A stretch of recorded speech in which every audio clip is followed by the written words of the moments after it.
and it's a pleasure to welcome somebody who was the Champions League winner, took the first penalty in the penalty shootout to give Liverpool a good start against AC Milan when they won the Champions League, which is an awful long time ago now. His name, of course, is Didi Hamann. Didi, thanks very much for joining us. You had the bottle to take the first penalty, which just before we get to the draw, what's it like to take that extra responsibility of the first penalty? How did you feel when you were walking up? It's a long walk from the halfway line, isn't it? Well, I'm not sure whether I call it bottle. The manager told me I'd take the first one, so there was no choice really. Yeah, Rafa Rafa Benitez was the coach. That was an order. He came, or he walked around after the end of extra time, and I think he asked quite a few players whether they want to take one.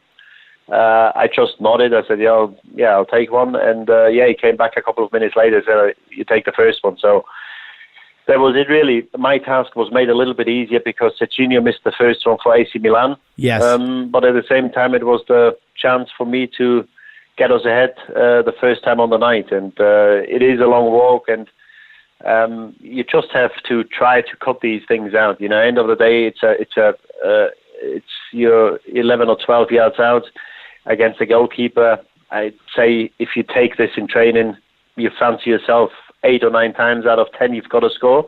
Okay. So the odds are in your favour, should be in your favour, and that's how you have to see it. The more you cut everything out and commit, I think the most important thing is, if you miss for the right reasons, and you have to commit and then hope for the best. Okay, let me ask you, when you were walking up in the final of the Champions League, had you made your mind up where you were going to put it, or were you having a little discussion with yourself as you were walking that sort of incredible walk? No.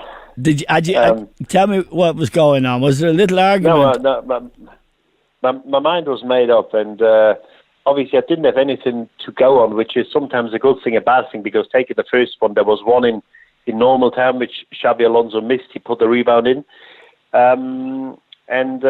Obviously, if you take one later in the penalty shootout, you know what the keeper is doing, which might even be more of a disturbance, or may mess your mind up even more. But when I was walking up, I was going to my left unless he moves early, and that was it. And obviously, I delayed the run-up a little bit, see whether he did move. He didn't move.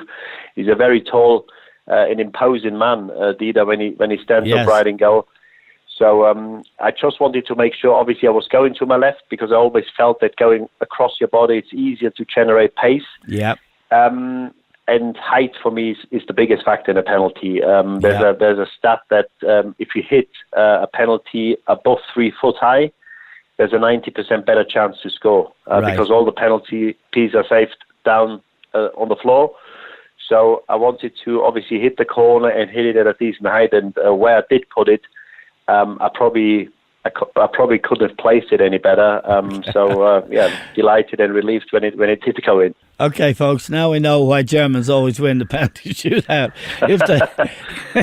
If they get there, that is, which hasn't been happening too